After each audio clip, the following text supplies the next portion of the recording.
Today, did you know that some of your Sims were gay? It's more likely than you think. This is CheckPoint.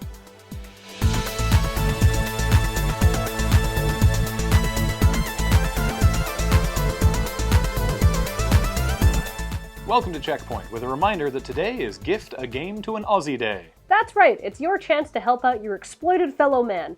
Find an Australian or a New Zealander and give them a game they would otherwise have to pay too much for. But you say, how do I find one of those? Well, why not use the comment section right here below me on Penny Arcade? Or if you're watching on YouTube and can figure out their comment system, on YouTube. Anyhow, that's besides the point. Go out and help your fellow man. It'll make everybody feel good and hopefully become an annual tradition. Booyah is feeling bad because it took a long time to ship Booyahs to its many Kickstarter backers.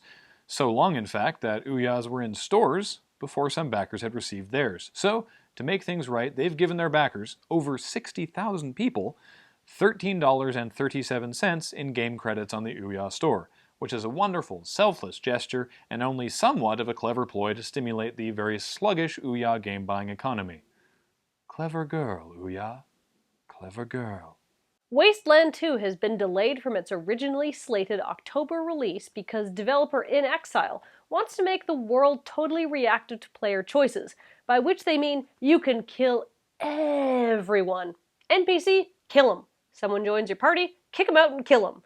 These decisions could even open up new interactions and permanently close off others. So sure, it might screw you over for some stuff later in the game, but that's a small price to pay, really.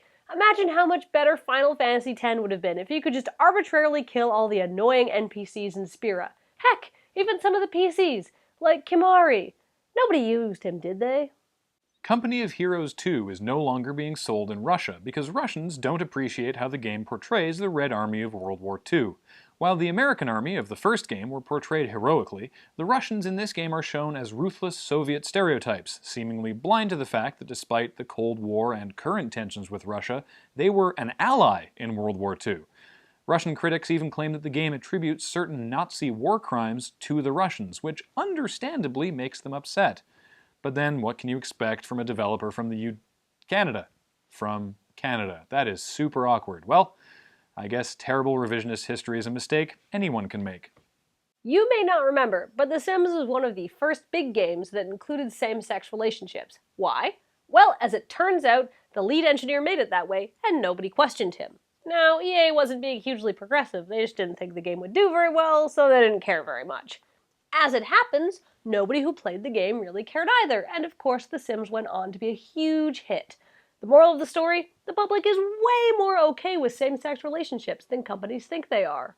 Hi-Res Studios may have leapt into the world of social media with both feet a little too enthusiastically. After realizing people were talking about their game Tribes Ascend on Twitter, Facebook, and most notably the r/Tribes subreddit more than they were discussing it on the official Tribes forum, they decided to shut down their forum and move all official user interaction to the subreddit. They did this with 24 hours notice and without telling the admins or mods of the subreddit. Oh, did we not mention that no one from the Tribes team is an admin or mod on the subreddit? The users reacted about as well as could be expected considering their dad just climbed up into the treehouse to see what you kids were talking about and decided to live there going forward. Someone find Hi-Res a social media manager, would you? And don't forget, today is still Gift a Game to an Aussie Day. Help out somebody in Australia and New Zealand. I'm buying someone a copy of the Dark Souls Prepare to Die edition. Wait, I thought we said we were going to help these people. I am giving them the gift of frustration. Well, it's the thought that counts.